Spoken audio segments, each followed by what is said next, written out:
Bisik Poltek, bincang asik bareng Poltek. Halo Sobat Bisik, selamat datang di Bincang Asik bareng Poltek. Jadi di Bincang Asik bareng Poltek ini kita akan membahas berbagai obrolan seru dan juga menarik yang tentunya akan menambah wawasan dan juga ilmu untuk Sobat Bisik sekalian yang ada di rumah. Dan tentunya aku di sini nggak sendiri, aku bakalan ditemani sama bintang tamu kita yang luar biasa pada episode pertama Bisik kali ini.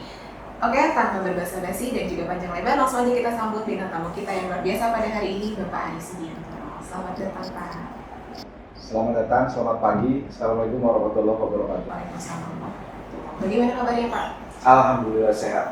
Alhamdulillah. Oke Pak, mungkin sebelum kita lanjut ke bincang-bincang, izinkan saya untuk membacakan profil singkat dari Pak Ari ya.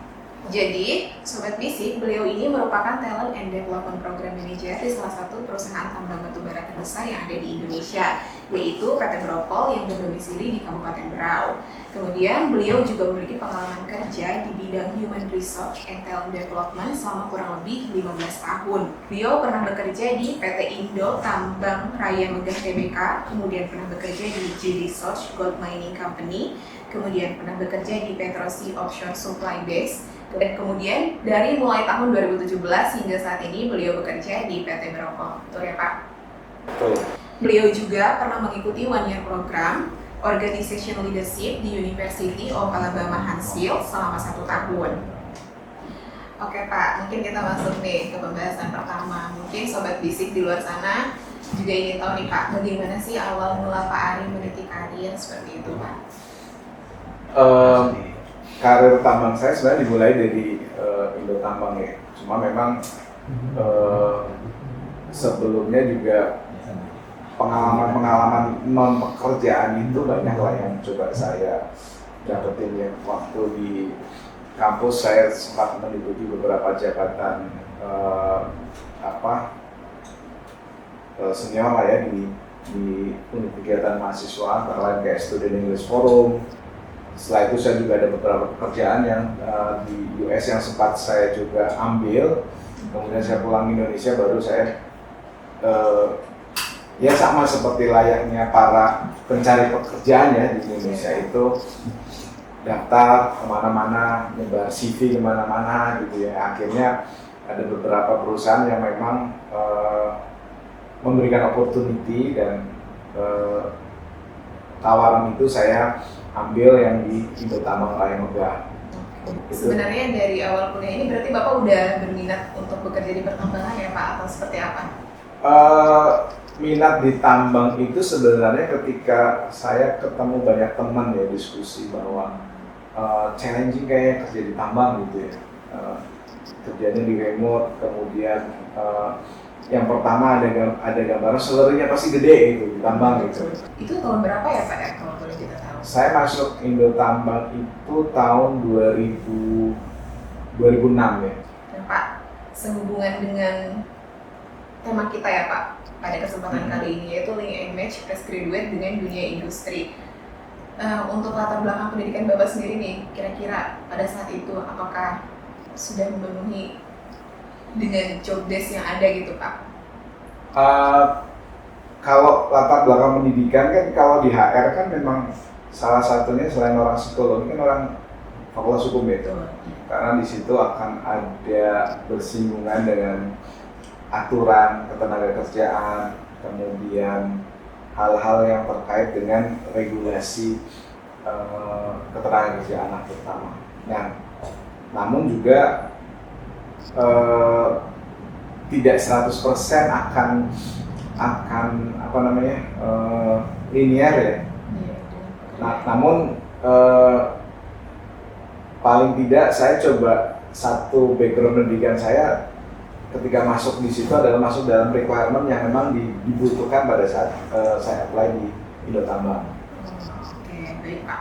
Nah, sehubungan dengan itu juga Pak, saat ini kan begitu banyak nih Pak ya sumber daya manusia atau karyawan-karyawan yang bekerja gitu Pak tidak sesuai dengan educational background-nya gitu Pak, dengan pekerjaan yang mereka emban. Kan zaman sekarang itu banyak ya.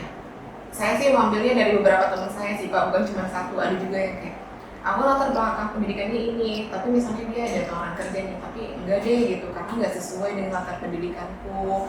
Terus juga ada nih Pak, kayak contohnya kakak kelas saya, dia ini lulusannya keperawatan Pak, tapi sekarang kerjanya tuh di marketing di bank gitu loh. Nah itu menurut dari sisi Bapak gitu Pak sebagai HR itu gimana ya? Tadi kan yang akan dibidik sebenarnya keberhasilan seseorang. Iya betul. Keberhasilan seseorang ketika masuk ke dunia kerja. Nah kalau menurut saya gini, dunia kerja ketika membutuhkan fresh graduate itu tentunya juga nggak akan melihat secara kompleksiti knowledge dan experience-nya, karena perusahaan mesti tahu dia itu fresh graduate yang pasti akan nol pengalaman, tetapi yang dibutuhkan oleh company, organisasi adalah raw materials-nya. Raw materials-nya ini untuk mencapai sukses, raw material ini harus basic raw materialnya harus ada. Basic raw materialnya itu apa? Cerdas. Cerdas itu tidak hanya intelijensianya, tapi juga emosionalnya. Kalau intelijensia kan bisa kita dapat dari bangku pendidikan. Kemudian emosionalnya itu bisa dilihat dari seberapa aktif kita ketika kuliah. Kita aktif di organisasi, kita belajar untuk menjadi leader misalkan. Nah, harapannya lulusan-lulusan ini kan diproyeksikan untuk bisa menjadi leader. Lulusan perguruan tinggi ya, diproyeksikan menjadi leader. Sehingga nanti akan dilihat dia belajar apa sih di situ, emosionalnya. Makanya ketika akan masuk ke dunia kerja ada pintu namanya assessment psikologi. Dari situ akan dilihat intelijensianya, kemudian emosionalnya, itu match nggak dengan yang dibutuhkan di perusahaan. Nah, linear dan tidak itu sebenarnya perusahaan kan misalkan nih HR membutuhkan HR industrial relation, fresh graduate atau pengalaman 2 tahun, kemudian pendidikan minimal sarjana hukum,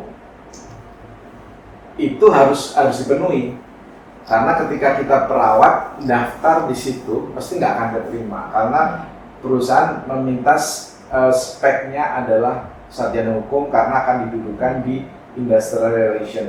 Dalam hal ini tentunya kalau yang masukan vakansinya itu tidak linear, itu effort tersendiri bagi perusahaan untuk mengedevelop dari bawah lagi. Tapi untuk perusahaan yang tetap merekrut gitu Pak, walaupun misalnya tidak linear, berarti itu seperti apa ya Pak? Sepanjang ini sih kebanyakan harusnya linear. Harus ya. Linear ya Pak ya? Sesuai dengan kebutuhan yang mereka butuhkan. Kecuali dalam posisi itu semua background bisa diakomodir. Misalkan membutuhkan tenaga administration officer minimal mengetahui administrasi, pengalaman dari bukan pengalaman ya, dari latar belakang pendidikan dari jurusan apapun. Nah itu mungkin perusahaan memang membuka untuk semua latar belakang pendidikan. Oke. Nah, lalu untuk saat ini nih Pak, kondisi fresh graduate atau lulusan dari perguruan tinggi saat ini bagaimana Pak? Apakah sejauh ini sudah memenuhi atau ideal dengan yang dibutuhkan gitu Pak oleh perusahaan atau bagaimana sih? Ideal 100% enggak, tetap ada gap di situ yang memang itu menjadi tanggung jawab perusahaan. Ketika sudah masuk ke perusahaan itu yang akan coba di-develop ya. Tapi kalau kan kita paham role-nya adalah fresh graduate, sehingga harapan dari perusahaan juga nggak akan mendudukan di posisi-posisi yang lebih dari kemampuan fresh graduate. Itu sih. Oke. Lalu sebetulnya tuh lulusan seperti apa sih Pak? SDM seperti apa yang dibutuhkan oleh dunia industri saat ini Pak? tentunya tadi ya, ketika kita berangkat dari kecerdasan, kita pengennya teman-teman yang masuk itu kan akan menjadi problem solver lah ke depannya, bahwa dari tenaga talenta muda ini memiliki skill yang paling tidak basic amat, tapi kita bisa memoles sedikit untuk bisa dijadikan ya menjadi problem solver di perusahaan gitu. Sehingga memang kecerdasan dibutuhkan, sangat kecerdasan intelijensial, kecerdasan emosional, itu yang akan menjadi ukuran raw material ini bisa masuk atau enggak menjadi kandidatnya. Oke, ukuran idealnya seperti itu jadi Iya. ya Pak ya. Nah, berarti kan mereka ini harus mempunyai hard skill dan juga soft skill berarti ya Pak ya, selain mereka punya kemampuan akademis tadi. Ya. Nah, hard skill dan juga soft skill apa sih Pak yang saat ini gitu Pak yang lagi sangat dibutuhkan mungkin di dunia industri? Hard skill yang dibutuhkan pertama adalah komputer tadi ya, karena eranya udah digital, kemudian literasi komputer itu menjadi sangat penting, penting dan tidak bisa ditolak lagi. Setiap lulusan pasti harus bisa komputer. Literasi komputer itu kan bisa yang sekarang kita gunakan ya, Excel, PowerPoint dan sebagainya. Microsoft Office lah ya Pak ya. Microsoft Office ya. Kemudian data analitik itu juga penting. Kemudian kalau masuk ke tambang adalah safety awareness-nya. Kemudian karena eranya udah digital, teknologi savvy-nya harus juga paham. Teknologi savvy harus paham, itu hard skill-nya. Kemudian kalau soft skill-nya yang dalam 5 tahun ke depan masih akan digunakan adalah problem solving. Kemudian effective communication, karena interrelasi kita kan dengan manusia ya, jadi komunikasi itu menjadi hal yang tidak bisa ditolak juga. Kita harus bisa melakukan komunikasi secara efektif. Kemudian literasi bahasa, pergaulan kita sekarang tidak dibatasi oleh satu skup lokal, daerah, kemudian negara, tapi pergaulan kita juga bisa worldwide, sehingga kemampuan berbahasa itu menjadi hal yang penting. Kalau dulu zaman saya bahasa Inggris harus bisa gitu ya, sekarang targetnya bahasa selain bahasa Inggris harus bisa. Minimal ya selain bahasa Inggris lah, karena sekarang worldwide-nya kan tantangan kita bukan hanya persaingan di Bero saja misalkan ya. Persaingan kita udah bukan di Indonesia saja, persaingan kita ke internasional, sehingga soft skill itu yang harus tetap soft skill dan hard skill itu yang harus kita tetap miliki. Oke Pak, jadi wajib ya Pak untuk melek teknologi saat ini. Wajib, Karena pekerjaan ya. apapun itu sobat bisik pasti kita memerlukan teknologi ya, minimal bisa komputer dan juga Microsoft Office ya Pak ya. Betul. Seperti itu. Nah Pak, gimana nih Pak untuk cara mengembangkan hard skill dan soft skill itu sendiri nih? Mungkin bisa diberikan tips nih untuk sobat bisnis sekalian mungkin yang lagi mencari pekerjaan gitu ya Pak, atau mungkin adik-adik yang masih duduk di bangku perkuliahan nih saat ini, gimana sih cara ngembangin soft skill dan juga hard skill yang baik gitu Pak? Karena kan orang nggak tahu nih kemampuan dirinya, ternyata setelah digali dia bisa ini, bisa itu gitu, tapi dia nggak nyadar gitu Pak. Kan sekarang belajar itu bisa di mana aja ya, Yeah. merdeka belajar lah. Kita nggak harus ngikut di bangku. Misalkan kita sudah kuliah, kemudian kita pengen ngembangin misalkan skill data analitik gitu. Kita bisa melihat di banyak website yang ada di ini ya, di internet ya. Kita bisa lihat di YouTube, kita bisa belajar otodidak di situ, dan juga kalau mau ikut kursus juga bisa gitu ya. Artinya sebenarnya yang menjadi baseline-nya adalah kita mau kemana dulu goals-nya. Kalau goals-nya kita udah ketahuin, misalkan saya nanti pengen bekerja menjadi misalkan engineer misalkan, berarti saya harus berpikir membuat action plan untuk menjadi engineer itu skill apa yang harus saya siapin. Jadi Kemudian mereka harus punya tujuan ya Pak ya, dari sana. goalsnya jelas. Mau jadi engineer kerja di tambang misalkan, berarti action plan saya harus saya lengkapi untuk menuju ke sana. Saya butuh kompetensi apa saja, kompetensi yang mungkin bisa didapat di bangku kuliah, bisa juga tidak di bangku kuliah, harus saya siapin gitu. Kan sekarang kalau kita lebih kreatif dan inovatif ya, kita nggak bisa mengandalkan bahwa di kampus saja. Ada hal-hal yang pembelajaran itu nggak didapat di kampus, tapi kita harus kerja karena kita punya target tertentu untuk goals tadi. Sehingga milestone goalsnya harus dibuat dulu. Kalau goalsnya sudah dibuat, membuat action plan-nya apa yang bisa pasti lebih terstruktur ya. Tapi kalau kita goalsnya nggak jelas, ya kita nggak tahu nih mau ngapain. Kita belajar bahasa Inggris, belajar bahasa Arab, dan goalsnya apa sih ya nggak tahu gitu. Semua dipelajari akhirnya nggak ada yang ini ya, nggak ada yang kita siapkan goalsnya aja dulu. Goalsnya apa gitu. Nah ketika kita tahu goalsnya, kita buatkan petanya untuk menuju goals itu. Contoh misalkan kalau kita mau ke Jakarta nih, saya mau ke Jakarta tahun depan. Untuk bisa sampai Jakarta di tahun depan, saya harus ngapain? Pertama kan saya harus punya tiket. Nah, bagaimana saya bisa punya tiket? Saya harus punya uang untuk bisa beli tiket. Kemudian setelah saya beli tiket, saya merencanakan di sana mau kemana saja. Nah, semua direncanain tuh sampai begitu datang goalsnya, kita udah ready. Itu. Jadi harus fokus sama tujuan juga sih ya Pak. Goalsnya diciptain dulu. Iya. Nah sekarang banyak fresh graduate nggak ada goalsnya. Betul Pak. Itu jadi akhirnya anginnya dari kiri ikut-ikutan ya Pak ya. Akhirnya jadi ikut-ikutan temennya. Gitu. Yang ini mau dipelajarin, yang itu mau dipelajarin, ujung-ujungnya nggak ada yang terfokus di satu. Betul. Dan ujungnya juga tidak memiliki kemampuan apapun. Betul. Jadinya. Dan satu hal lagi kan setiap orang itu punya kelebihan masing-masing ya. Ada yang jago matematik misalnya. Ada yang nggak jago matematik. Misalkan saya nggak jago matematik, ya saya jangan bertarung di matematik. Saya bertarung, saya mengasah di hal-hal yang memang kuat di saya. Misalkan saya kuat di teknologi, hafalan.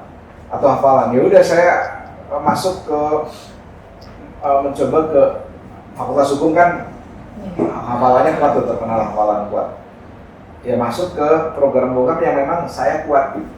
Jangan sampai kita masuk ke sesuatu yang kita lemah di situ. Jadi harus mengenali diri sendiri dulu ya Pak. Self awareness-nya penting. Karena tadi ketika kita melihat kunci sukses kan tadi kecerdasan emosi, intelijensia ya. Kemudian dari situ kita bisa memunculkan self awareness kita, kemudian memunculkan self motivation kita. Nah, ciptakan goals. Insya Allah pasti ini. Oke. Jadi gitu Sobat Bisik, untuk kalian semua nih yang saat ini gitu loh lagi nyari kerja kok nggak gimana gitu ya, kok susah banget nyari kerja zaman sekarang. Nah, kalian bisa nih mulai untuk menciptakan goals dari sekarang. Kira-kira kalian tuh pengennya apa sih gitu. Jadi kalian bisa terfokus pada satu tujuan yang insya Allah kalau fokus dan juga niat insya Allah bisa tercapai ya Pak ya. Ya, insya Allah. Oke, kita lanjut ya Pak. Selain kita harus memiliki self awareness terhadap diri sendiri, tentunya ada faktor eksternal juga nih yang mempengaruhi. Salah satunya yaitu mungkin bagaimana saat kita mengemban pendidikan ya Pak ya di bangku perkuliahan. Kira-kira ada tips dan ini ya Pak untuk institusi dan juga atau perguruan tinggi agar bisa menciptakan lulusan yang berkualitas gitu Pak saat mereka lulus, yang bisa bersaing di pasar kerja. Mungkin lebih ke seleksi, kemudian standar masuk, dan kemudian proses yang dilakukan di dunia pendidikan itu sendiri. Artinya juga setelah masuk kan prosesnya adalah kita coba apa ya, berikan sesuai dengan jurusan masing-masing. Kalau misalnya kalau di sini kan ada jurusannya, ada pemetaan gitu ya. Berarti di pemetaan itu kita juga harus update nih dengan teknologi pemetaan yang saat ini digunakan apa sih, sehingga harapannya lulusan kita juga akan sesuai dengan kebutuhan yang di luar. Kemudian misalkan jurusan TRL ya, ya update, ada ilmu-ilmu update yang juga bisa diberikan di bangku kuliah. Kadang kan ada pemberian mungkin ya udah nggak sesuai lagi nih dengan kebutuhan di luar. Kurikulumnya udah nggak sesuai mungkin ya. Misalkan, atau dosennya kurang update misalkan. Nah itu kan jadi sebenarnya sedikit menghambat lah. Nah harapannya sih kampus juga bisa lebih updating dengan kebutuhan yang dibutuhkan di luar. Oke, berarti bukan hanya dari mahasiswanya itu sendiri ya Pak, tapi untuk institusi itu sendiri juga perlu untuk mengupgrade atau meningkatkan, mengembangkan terus ya, terutama untuk tenaga-tenaga pengajarnya mungkin ya Pak ya, untuk lebih up to date. Seperti yang kita ketahui kan, zaman sekarang ini di era digital 4.0 ini semua tuh sudah serba digital, serba praktis dan juga lebih mudah.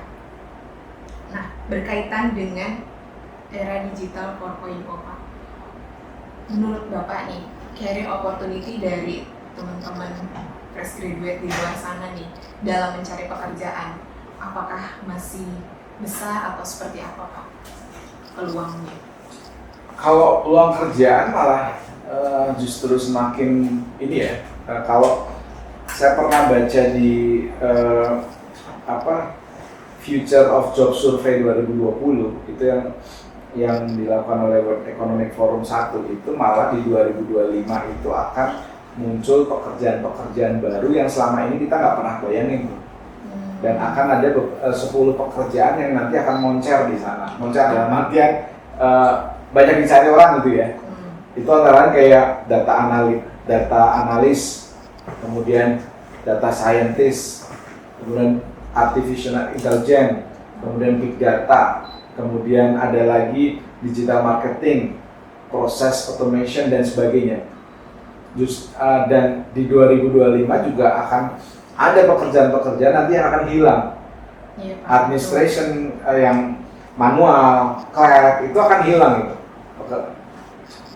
Jadi akan tergantikan oleh pekerjaan-pekerjaan baru yang selama ini kita nggak pernah tahu.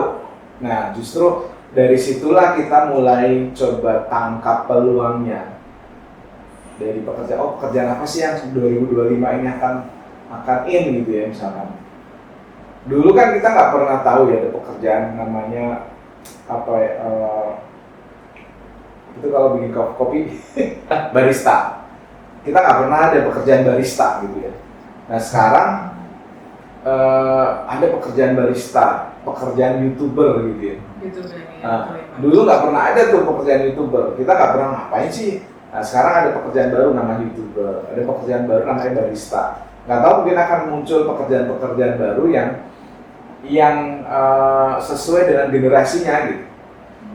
Nah kalau tadi kita patokan pada World Economic Forum 1, ada 10 tuh, nanti bisa dicari lah teman-teman di Google ya, di internet apa aja sih, kayak misalkan lebih banyak ke digital transformasi, kemudian tadi big data dan sebagainya. Ya, seperti itu Pak.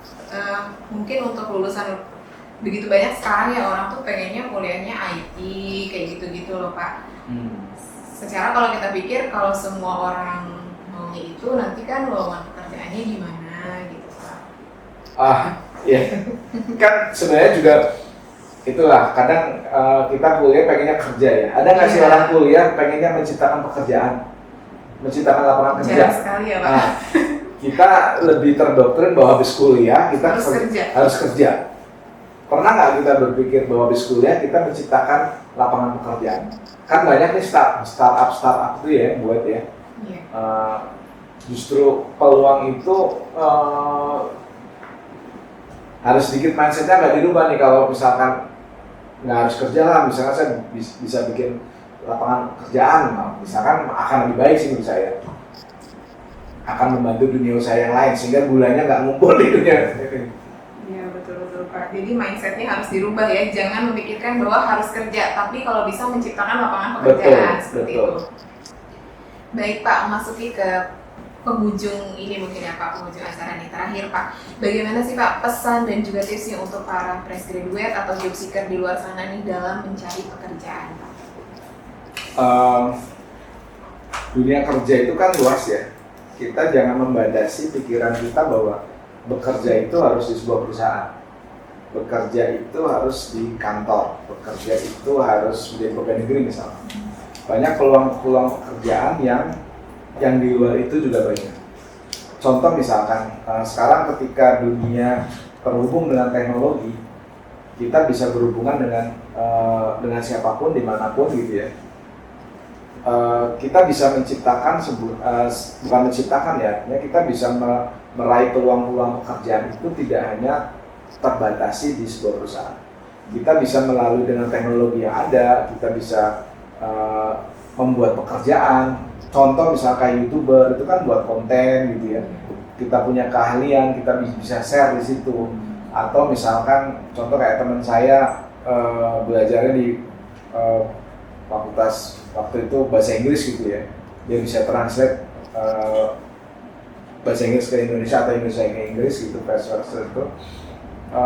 Yang nggak harus kerja di perusahaan, dia bisa menggunakan keahliannya itu dari jarak jauh. Dia bisa jadi freelance translator ke Freeport, ke Disneyland dan sebagainya.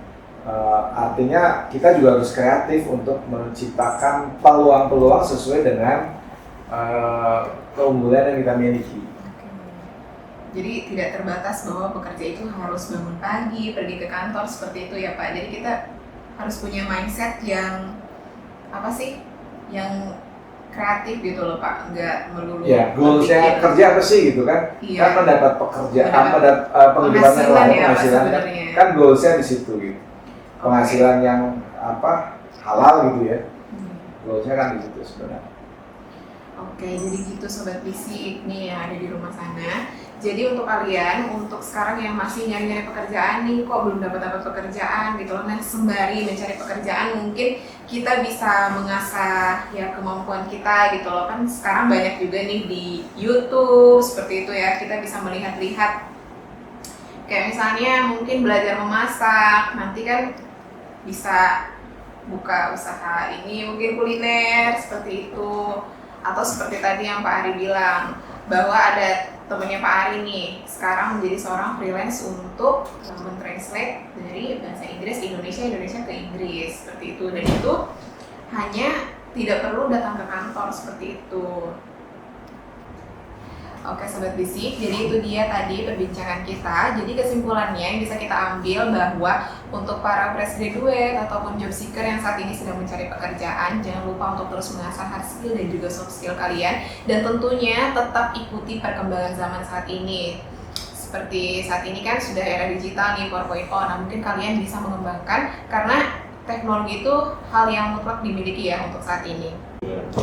Oke, baik. Terima kasih banyak Pak Ari atas kesempatan dan juga waktunya telah menyempatkan hadir di episode pertama Bisik kali ini. Sama-sama Pak. Jangan kapok ya Pak. Enggak, insya Allah.